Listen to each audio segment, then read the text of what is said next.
പ്രധാനപ്പെട്ട കാര്യം നമ്മൾ വേറെ ഒരു വളവും കൊടുത്തിട്ടില്ല. ഇതിൻ്റെ വെറും ഓർഗാനിക് മാത്രമേ ഉള്ളൂ, ജൈവവളം മാത്രമേ കൊടുത്തുള്ളൂ. അതും ആദ്യം വെച്ചത് മാത്രം ചാണകവും ചകിരിച്ചോറും കൂടി മിക്സ് ചെയ്തിട്ട് ആണ് വെച്ചത്. അതാണ് ഇത്രയും വന്നിരിക്കുന്നത്. സൈഡിലൊക്കെ വെച്ചു. ഇനി അടുത്ത കൊല്ലം നമുക്ക് കുറച്ചുകൂടി ജൈവ വളങ്ങൾ ചേർത്താണെങ്കിൽ ഇങ്ങനെ. ഇതാണ് നമ്മുടെ വെള്ളത്തിന്റെ ഡ്രിപ്പാണ്. ഈ ഡ്രിപ്പിൽ കൂടെയാണ്, ഈ പൈപ്പ് കൂടെ ഡ്രിപ്പിൽ കൂടെയാണ് നമ്മൾ കുരുമുളക് വെക്കാൻ വേണ്ടിട്ട് വെച്ച ഇതാണ്. ഇത് വാസ്തവത്തിൽ കുരുമുളക് വെക്കാൻ വേണ്ടി വെച്ചതാണ്. ഇതിൽ കൂടെ വരും. ഇതിൽ തന്നെ ഒരു ഓട്ടയുണ്ട്, ഈ ഗ്യാപ്പിൽ തന്നെ ഓട്ടയുണ്ട്. ഈ വെള്ളം നിറച്ചിട്ട് ഇവിടെയൊക്കെ ഓട്ട കൊടുത്തിട്ടുണ്ട്. അതിൽ കൂടിയും വെള്ളം നമുക്ക് ഇതിലേക്ക് പയ്യെ ഇറങ്ങിക്കൊണ്ട് വരും. ഇതിനകത്ത് ഇതുണ്ട്. ഇത് അടി നമ്മൾ ഈ പില്ലർ കോൺക്രീറ്റ് അടി ക്ലോസ്ഡ് ആണ്. അത് ശരി. സുഹൃത്തുക്കളെ നമസ്കാരം. നമ്മുടെ ഈ യാത്രയിൽ, നമ്മുടെ കൃഷി കാര്യങ്ങൾ നിങ്ങളുമായിട്ട് സംവദിച്ചു കൊണ്ട് നടക്കുന്ന ഈ യാത്രയിൽ നമ്മൾ അപ്രതീക്ഷിതമായിട്ട് വളരെ പരിസ്ഥിതി സ്നേഹിയായ, കൃഷി സ്നേഹിയായ ഒരാളെയാണ് നമ്മൾ ഇന്ന് നിങ്ങൾക്ക് വേണ്ടി പരിചയപ്പെടുത്തുന്നത്. നമ്മൾ സത്യത്തിൽ നിങ്ങൾക്കറിയാം, നമ്മുടെ ചാനലിലൂടെ ഒരുപാട് പാലക്കാടൊക്കെയുള്ള ഒരുപാട് വീഡിയോകൾ വന്നിട്ടുണ്ട്. എന്നാൽ ആരും അറിയാതെ, എന്നാൽ അറിയപ്പെടേണ്ട ഒരു വ്യക്തി ഇവിടെ ഉണ്ടായിരുന്നു. അദ്ദേഹത്തെ ഞാൻ ഇന്നാണ് കണ്ടെത്തിയത്. അപ്പോൾ ഞാൻ അദ്ദേഹത്തെ പരിചയപ്പെടുത്തുന്നതിനോടൊപ്പം നമ്മൾ ആർക്കും അത്ഭുതം തോന്നുന്ന ഒരു വിളയെക്കുറിച്ചും കൂടിയാണ് ഞാൻ നിങ്ങളുമായി സംസാരിക്കുന്നത്. കാരണം അത്ഭുതം തോന്നുന്നതെന്ന് പറഞ്ഞാൽ പാലക്കാട് ജില്ലക്കാർക്ക് ഒരുപാട് കൃഷി രീതികൾ ശരിക്കും അറിയാം. എന്നാൽ ക്യാരറ്റ് കൃഷി ചെയ്യുന്നത് ഞാനും ആദ്യമായിട്ടാണ് അറിയുന്നത്. കഴിഞ്ഞൊരു ദിവസം അപ്രതീക്ഷിതമായിട്ടാണ് സുകുമാരേട്ടനെ പരിചയപ്പെടാൻ കഴിഞ്ഞത്. അപ്പോൾ നമ്മൾ ഇന്ന് ഈ വീഡിയോയിലൂടെ നിങ്ങളുമായിട്ട് സംസാരിക്കുന്നത്, അല്ലെങ്കിൽ നിങ്ങളുമായി പങ്കുവയ്ക്കുന്നത്, നമുക്ക് പല ആളുകൾക്കും അറിയാം, നമ്മളെ ഏറ്റവും കൂടുതൽ തണുപ്പുള്ള പ്രദേശങ്ങളിൽ, ഇടുക്കി, വയനാട് പോലെയുള്ള പ്രദേശങ്ങളിലൊക്കെയാണ് നമ്മൾ ക്യാരറ്റ് കൂടുതലായിട്ടും ഒരു വ്യാവസായിക അടിസ്ഥാനത്തിൽ കൃഷി ചെയ്തതും അല്ലെങ്കിൽ അത് വിജയിപ്പിച്ചെടുത്തതും കണ്ടിട്ടുള്ളത്. ഈ അടുത്ത കാലത്ത് പല ആളുകളും അടുക്കളത്തോട്ടങ്ങളിൽ ഇതെല്ലാം ചെയ്തിട്ടുണ്ടെങ്കിലും പാലക്കാട്ടുകാരെ സംബന്ധിച്ച് ഏറ്റവും കൂടുതൽ ചൂട് അനുഭവപ്പെടുന്ന ജില്ലയായ പാലക്കാട് വളരെ മനോഹരമായിട്ട് ഏകദേശം ഒരു 10-25 സെൻറ്റോളം ക്യാരറ്റ് കൃഷി ചെയ്ത്, അതും ഒരു വ്യത്യസ്ത രീതിയിൽ കൃഷി ചെയ്ത് ഏറ്റവും നല്ല മാതൃകയായിരിക്കുകയാണ് സുകുമാരേട്ടൻ. അപ്പോൾ സുകുമാരേട്ടൻ്റെ വിശേഷങ്ങളാണ് നമ്മൾ ഇന്നത്തെ വീഡിയോയിലൂടെ നിങ്ങൾക്ക് പറഞ്ഞു തരുന്നത്. നമുക്ക് അദ്ദേഹം ക്യാരറ്റ് കൃഷി ചെയ്ത രീതി എന്തൊക്കെയാണ്, അദ്ദേഹത്തിൻ്റെ ഒരു കുടുംബ പശ്ചാത്തലം എന്താണ്, അദ്ദേഹത്തിന് എന്തൊക്കെ മറ്റ് കൃഷികളുണ്ട്, ഇതെല്ലാം നമുക്ക് വളരെ വിശദമായിട്ട് അദ്ദേഹത്തോട് ചോദിച്ച് മനസ്സിലാക്കാം. അപ്പോൾ ഇതുവരെ തന്ന എല്ലാ സപ്പോർട്ടോടും കൂടെ ഉണ്ടാവുക. നമുക്ക് നമ്മുടെ വീഡിയോയിലേക്ക് പോകാം. സുകുമാരേട്ട, ശരിക്കും എന്താണ് നമ്മുടെ ഒരു കൃഷിയുടെ പശ്ചാത്തലം എന്താണ്? അത് പാരമ്പര്യമായിട്ട് വന്നാണ്. പാരമ്പര്യം എന്ന് പറയുമ്പോൾ അച്ഛനും മുത്തശ്ശനൊക്കെ ഉണ്ട്. അതാണ് ഞാൻ അത് എടുത്ത് ചോദിക്കാൻ കാരണം. ഏകദേശം ഒരു 150-200 വർഷത്തോളം ഇതുണ്ടല്ലേ? അതെ, അങ്ങനെ കൈമാറി വന്നൊരു കൃഷി പരമ്പരയാണ് സുകുമാരേട്ടൻ്റെത്. ശരിക്കും നമ്മൾ ഇവിടെ ഇങ്ങനെ എന്തൊക്കെയാണ് സുകുമാരേട്ടൻ്റെ കൃഷി രീതികൾ എന്തൊക്കെയാണ്? ഇവിടെ നമുക്ക് പാലക്കാട്ടിലത്തെ പ്രധാനം നെല്ലുണ്ട്. പിന്നെ അച്ഛനായിട്ട് 60കളുടെ തുടക്കത്തിൽ റബ്ബർ വെച്ചു, കൊക്കോ വെച്ചു, തെങ്ങും തോട്ടമായിട്ട് വെച്ചു. ഇവിടെ ആരും തന്നെ റബ്ബർ ഈ പ്ലെയിൻ സ്ഥലത്ത് വെക്കാത്ത സമയത്ത് തന്നെ അച്ഛൻ ഒരു പരീക്ഷണമായിട്ട് റബ്ബർ വെച്ചു. വളരെ വിജയകരമായിട്ട് വന്നു. ഇപ്പോഴും ഞാൻ നോക്കിക്കൊണ്ടിരിക്കുന്നുണ്ട്. അതേപോലെ തന്നെ കൊക്കോ വെച്ചു. കൊക്കോം ആരും വെക്കാത്ത സമയത്ത് ഒരു തോട്ടമായിട്ട് കൊക്കോ വെച്ചു. ഇപ്പോഴും നന്നായിട്ട് ചെയ്തുകൊണ്ടിരിക്കുന്നുണ്ട്. ഈ ഇപ്പോൾ നമ്മൾ ചെയ്തിരിക്കുന്ന പറഞ്ഞപ്പോൾ ലേറ്റസ്റ്റ് ടെക്നോളജി ഫെർട്ടിഗേഷൻ, അതായത് ഡ്രിപ്പ് ഇറിഗേഷൻ കൂടെ തന്നെയാണ് ഈ തെങ്ങിനും കൊക്കോനൊക്കെ വളം കൊടുത്തുകൊണ്ടിരിക്കുന്നത്. ഒരു 40 ദിവസം കൂടുമ്പോൾ തെങ്ങിനും, ഒരു 90 ദിവസം കൂടുമ്പോൾ കൊക്കോനും നമ്മൾ വളം കൊടുത്തുകൊണ്ടേയിരിക്കും അല്ലേ? നോക്കി, ഇവിടെ പരിപൂർണ്ണ ജൈവമായിട്ടാണ് ചെയ്തിരിക്കുന്നത്. നമ്മൾ ഈ ക്യാരറ്റ് കൃഷി ഉണ്ടല്ലോ, ശരിക്കും അത് അത്ഭുതപ്പെടുത്തുന്ന ഒരു കാര്യമാണ്. പാലക്കാട്ടുകാരെ സംബന്ധിച്ച് അത്ഭുതം തന്നെയാണത്. കാരണം എന്താ വെച്ചാൽ നമ്മുടെ ഒരു കാലാവസ്ഥ ഏതാണല്ലോ. എങ്ങനെ ഈ ക്യാരറ്റ് കൃഷിയിലേക്ക് വരാനുണ്ടായ ഒരു കാര്യം എന്താണ്? കാരണം ഞാനിതൊരു സോഷ്യൽ മീഡിയയിൽ, വാട്സാപ്പിൽ എനിക്ക് ഒരാൾ വയനാട്ടിൽ ചെയ്തൊരു രീതി കണ്ടു. അപ്പോൾ അതിൽ കണ്ടിരിക്കുന്ന രീതി, ഇപ്പം നമ്മൾ ഈ കുരുമുളക് വെക്കാൻ വേണ്ടിയിട്ടുള്ള സംവിധാനം ചെയ്തിട്ടുണ്ടായിരുന്നു. ഈ പൈപ്പ് വെക്കാൻ PVC പൈപ്പും അതിൽ ചുറ്റും ചകിരിച്ചോറും ചാണകവും മണ്ണും കൂടി മിക്സ് ചെയ്തിട്ട് ബാഗിൽ വെച്ചിട്ടുണ്ടായിരുന്നു. അപ്പൊ അവരും ആ രീതിയിലാണ് കണ്ട്. അപ്പൊ നമുക്ക് ഈ സംവിധാനം ഉണ്ട്. പാലക്കാട് പോലുള്ള പ്രദേശത്തെ, ഇത്രയും ചൂട് കൂടുതലുള്ള പ്രദേശത്ത്, നല്ല തണുപ്പും എല്ലാ കാര്യങ്ങളും ഉൾക്കൊള്ളുന്ന ഒരു പ്രദേശത്ത് വളരുന്നൊരു വിള കൊണ്ടുവന്ന് വെക്കാൻ, ഇത്രയും കൂടുതലായിട്ട് വെക്കാനുള്ള ഒരു മാനസിക ധൈര്യം അതെന്തായിരുന്നു? കഴിഞ്ഞ കൊല്ലം നമ്മൾ വെച്ചപ്പോൾ ഒരു 10-12 ബാഗിൽ വെച്ചപ്പോൾ എല്ലാം വളരെ മനോഹരമായിട്ട് വന്നു. അപ്പോൾ ധൈര്യത്തിൽ നമ്മൾ ഈ കൂടുതൽ സ്ഥലത്ത് വെക്കാൻ തുടങ്ങി. അതാണ് കാരണം. ഇതൊരു കൗതുകമാരി ഒരു എക്സ്പെരിമെന്റ് നമുക്ക് നോക്കാം, വരികയാണെങ്കിൽ വരട്ടെ എന്ന് പറഞ്ഞിട്ടാണ് നോക്കിയത്. അപ്പോൾ ഫസ്റ്റ് ടൈം അതിന്റെ റിസൾട്ട് എന്തായിരുന്നു? നമ്മൾ അതിശയിക്കണമായൊരു റിസൾട്ടാണ് വന്നത്. ഈ 12 എണ്ണത്തിലും എല്ലാ വിത്തും ക്ലിയർ ആയിട്ട് വന്നു. കാരണം അന്ന് അത്ര വലിയ മഴയുണ്ടായിരുന്നില്ല. നമ്മൾ വെച്ചത് ഒരു ഒക്ടോബർ 15-ാം തീയതിയാണ് വെച്ചത്. അന്ന് നമ്മൾ വെക്കുന്ന സമയത്ത് ഒരു 10 ദിവസത്തിനൊന്നും തുലാവർഷത്തിൻ്റെ ഒരു മഴയൊന്നും ഉണ്ടായിരുന്നില്ല. അപ്പോൾ ഈ 12 ബാഗിൽ വെച്ചതിൽ ഈ 12ലും എല്ലാ സീഡ്സും വിത്തും കിളുത്ത് വന്നു, നന്നായി വന്നു. ഒരെണ്ണം പോലും ഇവിടെ കിട്ടിയില്ലെന്നുണ്ടായിരുന്നില്ല. ആ ടേസ്റ്റും നമുക്ക് സുമാർ ഊട്ടിയിലുള്ള ടേസ്റ്റ് വരെ തന്നെയാണ് നമുക്ക് അന്ന് തോന്നിയത് അല്ലേ? നമ്മൾ ഈ 12 ഇപ്പൊ ഏകദേശം എത്ര എണ്ണം വെച്ചിട്ടുണ്ട്? ഇപ്പൊ നമ്മളൊരു 110-120 ബാഗിൽ വെച്ചിട്ടുണ്ടാവും അല്ലേ? നമ്മൾ അതിന്റെ വിളവൊക്കെ എടുത്ത് തുടങ്ങിയോ? എന്താണ്? വിളവ് എടുത്ത് തുടങ്ങി, കുറച്ചൊക്കെ. നമുക്ക് കഴിഞ്ഞ മുന്നത്തേക്കാളും ഉള്ള റിസൾട്ട് ഇപ്പോ സൈസ് കുറച്ചുകൂടി കഴിഞ്ഞത്തെക്കാട്ടും കുറച്ചുകൂടി വലിയ സൈസായി. അതിന് നമ്മൾ എന്താ ചെയ്തേ? പ്രത്യേകമായി എന്തെങ്കിലും നമ്മള് വെള്ളം ഒന്നരാടം കൊടുത്തു. വെള്ളം താഴ്ത്ത് നിൽക്കാണ്ട് വെറും നനവ് മാത്രമായിട്ട് ചെയ്തു. ഒന്നരാടം ഞങ്ങൾ വെള്ളം ഡ്രിപ്പിൽ കൂടെ കൊടുത്തുകൊണ്ടിരുന്നു. ഇതാണ് കഴിഞ്ഞ പ്രാവശ്യത്തെക്കാട്ടിയും വ്യത്യാസമായിട്ട് ചെയ്തത്. നമ്മൾ കുറച്ചുകൂടി ഫോക്കസ്ഡ് ആയിട്ട് ശ്രദ്ധയോടുകൂടെ വെള്ളം മാത്രം കറക്റ്റായി കൊടുത്തു. പിന്നെ വേറെ വളമൊന്നും ചേർത്തിട്ടില്ല. ഈ നമ്മൾ വെച്ചിരിക്കുന്ന ചാണകവും ചകിരിച്ചോറും അല്ലാതെ വേറെ ഒരു വളവും വേറെ കൊടുത്തിട്ടില്ല. ഓർഗാനിക് ആയാലും ഇൻഓർഗാനിക് ആയാലും ഒന്നും കൊടുത്തിട്ടില്ല. നമ്മൾ ഈ അടിവളം, ഈ ചകിരിച്ചോറും ഈ വളപ്പൊടിയും മാത്രം തന്നെ കൊടുത്തിട്ടുള്ള. നമ്മളിവിടെ ജൈവ കൃഷി എന്ന് പറയുമ്പോൾ നമ്മൾ ജീവാമൃതമോ അല്ലെങ്കിൽ പഞ്ചഗവ്യോ അങ്ങനെയുള്ള എന്തെങ്കിലും കാര്യങ്ങൾ ഉപയോഗിക്കുന്നുണ്ടോ? ഇപ്പൊ ഒന്നും ചെയ്തിട്ടില്ല. ഇനി അടുത്ത കൊല്ലത്തേക്ക് ചെയ്യുമ്പോൾ നമുക്ക് കുറച്ചുകൂടി അതൊക്കെ കൂടി നോക്കാനുണ്ട്. കാരണം ഇപ്പൊ ചെയ്തിരിക്കുന്ന നമ്മുടെ ഈ ബാഗ് 2.5 അടിയേ ഉള്ളൂ, 2.5 അടിയേ ഉള്ളൂ. അപ്പോൾ അതിൻ്റെതായ വെക്കാനുള്ളതിൻ്റെ പരിമിതി ഒരുപാടാണ്. അപ്പോൾ ഇനിയിപ്പോൾ നമ്മൾ അതിനെ ആ ബാഗിനെയൊക്കെ കൂട്ടിയിട്ട് ഒരു 5 അടി പൊക്കത്തിലേക്ക് ആക്കി വെച്ചാൽ നമുക്ക് കൂടുതൽ ഒരു ബാഗിൽ തന്നെ കൂടുതൽ സ്ഥലത്ത് നമുക്ക് വെക്കാൻ പറ്റും. അതെ അല്ലേ?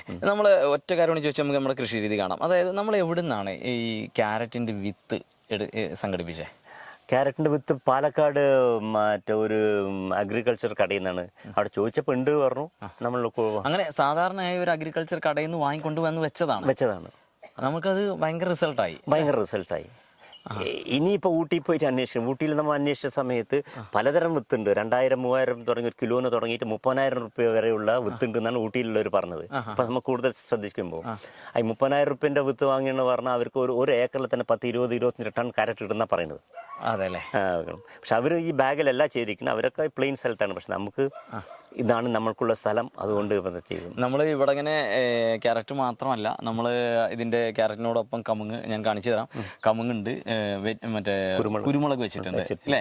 കരിയമുണ്ട അല്ലേ? കരിയമുണ്ട വെച്ചിട്ടുണ്ട്. നമുക്ക് ഒരു കാര്യം ചെയ്യാം, സുകുമാരേട്ടൻ്റെ ഈ കൃഷി രീതികൾ ഒന്ന് ഡീറ്റെയിൽ ആയിട്ട് കാണാം. നമ്മളിവിടെ ചെയ്തത് ഈ ഗ്രോ ബാഗ്, ഈ ബാഗിലാണ്. അപ്പോൾ ബാഗിലാവുമ്പോൾ കഴിഞ്ഞ കൊല്ലവും ഇപ്രാവശ്യവും നമ്മൾ എക്സ്പെരിമെന്റ് നടത്തപ്പോൾ പെസ്റ്റ് അറ്റാക്കേ വന്നിട്ടില്ല. അതേ സമയത്ത് നമ്മൾ ഊട്ടിയിൽ പലവരടുത്ത് ചോദിച്ചപ്പോൾ ഈ നിലത്ത് വെക്കുകയാണെങ്കിൽ അവർ സ്ഥിരമായിട്ട് അവർക്ക് ഈ പെസ്റ്റ് അറ്റാക്ക് വരാനും സാധ്യതയുണ്ട്. അപ്പോൾ അതിനുള്ള മരുന്ന് അടിക്കും. അപ്പോൾ ഞങ്ങൾക്ക് ഇപ്പം നമ്മളിവിടെ വെച്ചപ്പോൾ ഇത് ഒരു ചെടിയിൽ പോലും ഇതിന്റെ പെസ്റ്റിന്റെ അറ്റാക്ക് ഇല്ല. വേറെ കീടങ്ങളുടെ ആക്രമണങ്ങൾ ഒന്നും വന്നിട്ടില്ല. അത് ചിലപ്പോൾ ചിന്തിച്ച് നോക്കിയപ്പോഴേ നമ്മൾ ഈ ചാക്കുണ്ടല്ലോ, ചാക്കിലാണ് ഇവിടെ വെച്ചിരിക്കുന്നത്. ഈ ചാക്കില് നമുക്ക് ഒരു നന്നായിട്ട് വിളവ് കിട്ടണമെന്നുണ്ടെങ്കിൽ ചാക്കിന് ഏകദേശം വലിയ ചാക്കോ കാര്യങ്ങളൊക്കെ ആയിരിക്കണ്ടേ? ഒരു 5 അടി ഹൈറ്റെങ്കിലും വെക്കണം. വീതിയും കുറച്ച് വേണം. ഹൈറ്റ് ഇപ്പോൾ നമ്മുടെ 2 അടിയേ ഉള്ളൂ. ഇപ്പോൾ അതിനെ പോയിട്ട് 5 അടി ആക്കുകയാണെങ്കിൽ നമുക്ക് ഓരോരോ ഭാഗത്തും അതിൻ്റെ സൈഡിൽ നമുക്ക് കാണിച്ചു തരാം. സൈഡിൽ തന്നെ ഒരു ദ്വാരം ഉണ്ടാക്കിയിട്ട് അതിൽ സീഡ് വെച്ചാൽ അതിൽ കൂടിയും വരും. അപ്പോൾ ഈ ഇത്രയും വലുതാവുമ്പോൾ ഒരു ഭാഗത്ത് നമുക്ക് ഒരു 6 എണ്ണമെങ്കിലും ഒരു സൈഡിൽ കിട്ടും. അപ്പോൾ 6 എണ്ണം വെക്കുകയാണെങ്കിൽ 4 ഭാഗത്ത് അതിന് 24 സീഡ്സ് ആയി. പിന്നെ മുകളിലും ഒരു 3-4 എണ്ണം വെക്കുകയാണെങ്കിൽ ഒരു 10-30 താഴെ നമുക്ക് ഒരു ബാഗിൽ തന്നെ വെക്കാൻ പറ്റും. ഏത് കാലത്താണ് ഇത് നടേണ്ടത്? ഇപ്പം നമ്മൾ 2 പ്രാവശ്യം ഒക്ടോബർ 15-ന് ശേഷമാണ് നമ്മൾ നട്ടിരിക്കുന്നത്. അപ്പോൾ നമ്മൾ നോക്കി ഇതൊക്കെ തണുപ്പ് സ്ഥലത്തേ വരുള്ളൂ പറഞ്ഞിട്ട് പാലക്കാടിൽ ഏറ്റവും കൂടുതൽ തണുപ്പുള്ള സമയം ഈ ഡിസംബർ ജാനുവരി സമയത്താണല്ലോ. അപ്പോൾ അതിനനുസരിച്ചിട്ടാണ് നമ്മൾ വെച്ചത്. ഇപ്പം ഊട്ടിയിൽ നിന്ന് എൻ്റെ അടുത്ത് നമ്മുടെ സുഹൃത്ത് പറഞ്ഞത് ഈ വേനൽക്കാലത്ത് പോലും വരുമ്പോൾ അതിന് ഒരു നനവ് മാത്രം കൊടുത്താൽ മതി, കുറച്ചുകൂടി ചൂടുണ്ടെങ്കിൽ നന്നായിട്ട് വരുമെന്നാണ് പറയുന്നത്. അപ്പോൾ ഇനി ഈ മാർച്ചിൽ നമ്മളൊരു പരീക്ഷണം നടത്താൻ പോവുകയാണ്. മാർച്ചിലല്ല, ഇനി ഇത് കഴിഞ്ഞ ഉടനെ ഫെബ്രുവരി നമ്മളൊന്നുകൂടി വെച്ച് നോക്കാം. ഫെബ്രുവരിയിൽ ഒന്നുകൂടി. ക്യാരറ്റിന്റെ കാലയളവ് എത്രയാണ്? നമ്മൾ നട്ടാലും ഒക്ടോബറിൽ നട്ടാലും നമുക്ക് വിളവെടുക്കാൻ പറ്റുന്ന ഒരു സമയം എപ്പോഴാണ്? 90 തുടങ്ങിയിട്ട് 110 ദിവസം വരെ ഉണ്ട്. മറ്റേ വിത്തിന്റെ അതനുസരിച്ചിരിക്കും. 90 to 110. അപ്പൊ ഒരു 3 മാസം 3.5 മാസം താഴെയും വരാം. അതെ, ഇത് മറ്റേ കഴിഞ്ഞ കൊല്ലം വെച്ച എക്സ്പെരിമെന്റ് നടത്തിയ അതിൽ തന്നെയാണ് വീണ്ടും ഇക്കൊല്ലവും വെച്ചത്. അതേ ചാണകം, അതേ ചകിരിച്ചോറാണ്. വേറെ നമ്മൾ പുതുതായിട്ടൊന്നും അതിൽ ചേർത്തിട്ടില്ല. അതിലും വളരെ ഭംഗിയായിട്ട് ജോറായിട്ട് വന്നിട്ടുണ്ട്. ഇതിലിപ്പോ നമ്മള് വെച്ചപ്പോ വേറെ ഒന്നും കൊടുക്കാണ്ട് തന്നെ, അതായത് നന്നായി വളരെ ഭംഗിയായി വന്നിട്ടുണ്ട്. ഇതിന്റെ ഒരു ചൂടാണിത്. പിന്നെ ഞാൻ നേരത്തെ പറഞ്ഞ മാതിരി സൈഡിലും വെക്കാൻ പറഞ്ഞു, സൈഡിലും വന്നിട്ടുണ്ട്. ഈ ചാക്കിന്റെ സൈഡിലും വന്നിട്ടുണ്ട്. അത് നമ്മള് ഒരു കൊടുക്കുന്ന പോലെ അല്ലെ, കൂണ് മഷ്റൂം ഒരു സ്പേസ് കട്ട് ചെയ്തിട്ട് നമ്മൾ സീഡ് വെച്ചാൽ മതി. ഇത് വെക്കുമ്പോ നമ്മൾ ഒരുപാട് ഡെപ്തിൽ ആഴത്തിൽ പോകാൻ പാടില്ല. മുകളിൽ തന്നെ വിത്ത് ഇരിക്കണം. അതെ അല്ലേ. പ്രധാനപ്പെട്ട കാര്യം, നമ്മൾ വേറെ ഒരു വളവും കൊടുത്തിട്ടില്ല. ഇതിന്റെ വെറും ഓർഗാനിക് മാത്രമേ ഉള്ളൂ, ജൈവവളം മാത്രമേ കൊടുത്തുള്ളൂ. അതും ആദ്യം വെച്ചത് മാത്രം ചാണകവും ചകിരിച്ചോറും കൂടി മിക്സ് ചെയ്തിട്ട് ആണ് വെച്ചത്. അതാണ് ഇത്രയും വന്നിരിക്കുന്നത്. സൈഡിലൊക്കെ വെച്ചു. ഇനി അടുത്ത കൊല്ലം നമുക്ക് കുറച്ചുകൂടി ജൈവ വളങ്ങൾ ചേർത്താണെങ്കിൽ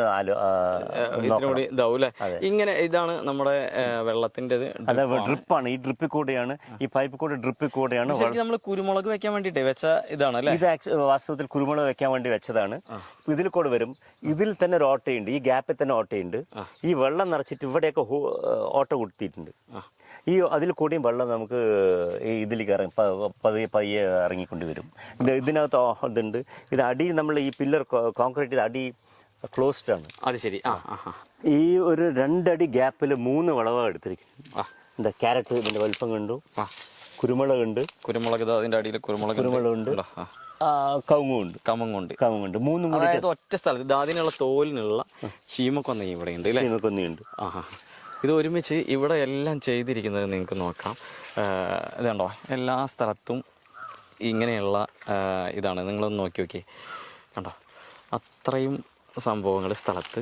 എല്ലാറ്റിൻ്റെ ഇടയിലും ക്യാരറ്റ് ഉണ്ട്, അതോടൊപ്പം ഈ ചീമക്കൊന്നയും പിന്നെ കുരുമുളകും നമ്മുടെ കവുങ്ങുണ്ട്. ചേട്ടാ, ഇങ്ങനെ ഈ ഒരു സിസ്റ്റത്തിലേക്ക് നമ്മൾ എത്തിയത് എന്താണ്? അങ്ങനെ ഒരു ചിന്താഗതി എങ്ങനെ വന്നേ? എൻ്റെ അച്ഛൻ പറഞ്ഞത് തന്നെയാണ്. അച്ഛൻ പറഞ്ഞിട്ടുണ്ട്, ഏറ്റവും കുറഞ്ഞ സ്ഥലത്ത് മാക്സിമം എന്തൊക്കെ ചെയ്യാൻ പറ്റണോ അതൊക്കെ ചെയ്യണം. വെള്ളം കിട്ടിയാൽ കനകം വിളയിക്കാന്ന് അച്ഛൻ പറഞ്ഞിട്ടുണ്ട്. നമുക്കൊന്ന് പറിച്ചു വെക്കാമല്ലോ. ഇത് നമുക്ക് സൈഡിലാണ് വന്നിരിക്കുന്നത്. സൈഡിൽ നിന്നുള്ള ക്യാരറ്റാണ് വന്നത്. നോക്കിയേ, ഇതാണ്ടോ പാലക്കാട് വിളഞ്ഞതാണേ. ഒന്ന് നോക്കിക്കോണം. ഇതാണ്ടോ ഇത്രയും അടിപൊളിയായിട്ട് നമുക്ക് ഇതാർക്കും ചെയ്യാവുന്നൊരു കാര്യമാണിത്. നല്ല റിസൾട്ടാണ് കേട്ടോ ഇവിടെ. അതും സൈഡിൽ നിന്നാണ് വലിച്ചു. അതെ, ഒരു ചാക്കിന്റെ സൈഡിൽ നിന്ന് കിട്ടിയ ക്യാരറ്റാണ് ഈ കാണുന്നത്. ഇത് ശരിക്കും ഒരു ക്യാരറ്റിന്റെ അടിയിൽ അത് നമ്മൾ ചാക്കിലായത് കൊണ്ടാണ് ഒറ്റ ഇതേ ഉണ്ടാവുള്ളൂ, അതായത് 2-3 ഉണ്ടാവാറുണ്ടോ? നമ്മൾ നോക്കിയവിടെ ഒരു വിത്തുള്ളവിടെ ഒന്നേ വന്നിട്ടുള്ളൂ. ചിലപ്പോൾ 2-3 വിത്തിട്ടുണ്ടെങ്കിൽ അത് ചിലപ്പോൾ 2-3 നമുക്ക് ഇത് പാകുന്ന സമയത്ത് 2-3 വിത്തുകൾ നമുക്ക് അത്രയും ചെറുതായതുകൊണ്ട് നമുക്ക് ചിലപ്പോൾ ഒന്നായിട്ട് ചിലപ്പോൾ കിട്ടിയെന്ന് വരില്ല. ചിലപ്പോൾ 2 ഉള്ളിൽ പോകും. അല്ല, സാധാരണ ഒറ്റ ഇത് വന്ന് ഒറ്റ ഒന്നേ. 2 വിത്തൊക്കെ ഇട്ട ചിലപ്പോ വരുമ്പോ ആ 2 ക്യാരറ്റും കൂടെ ഇന്റർലോക്ക് ആവും. നമ്മൾ ഇന്നാള് പറിച്ചൊരു ക്യാരറ്റില് ഒരു ബുഷിൽ വന്നപ്പോ 2 ക്യാരറ്റും കൂടെ ഇന്റർലോക്ക് ആയിട്ടുണ്ടായിരുന്നു. അങ്ങനെ ഉണ്ടായിരുന്നോ? അപ്പൊ അതാണ് ആക്ച്വലി മാക്സിമം നമ്മൾ ഒരു വിത്ത് ഇടാനാണ് നമ്മൾ നോക്കേണ്ടത്.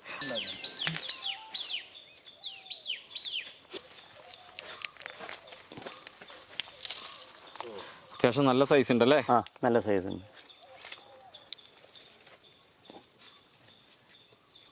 ഇതിലിപ്പോ 2 ചെടിയിൽ നിന്ന് ഓരോരുന്നേ പറിച്ചിട്ടുള്ളൂ. 2 ഇത് പറിച്ചിട്ടുള്ളൂ. നമുക്കിപ്പോ അപ്പോഴേക്കും ഇങ്ങനെ 2 ചെടികളിൽ നിന്ന് കിട്ടിയതാണ്. ഓരോ ചാക്കിലെ 2 വെച്ച് പറിച്ചു നോക്കിയതാണ്. അതെ, ഇതിന്റെ എല്ലാം അനുഗ്രഹം അച്ഛനും മുത്തച്ഛനുമാണ്.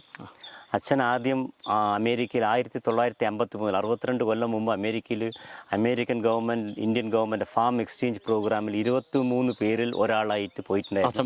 അച്ഛൻ പോയിട്ടുണ്ട്. അതിൽ കേരളത്തിൽ നിന്ന് ഏക ആളാണ്. അത് മാത്രമല്ല, ഞാൻ അവിടെ വീട്ടിൽ വന്നപ്പോഴേ ഞാൻ അത്ഭുതപ്പെടുത്തിയത് കേരളത്തിലെ ആദ്യത്തെ ട്രാക്ടർ വാങ്ങിയത് നിങ്ങളുടെ വീട്ടിലാണല്ലോ. അതെ, കേരളത്തിൽ ആദ്യം. കാരണം 62 ഫോട്ടോ അവിടെ ഇരിക്കുന്നുണ്ട്.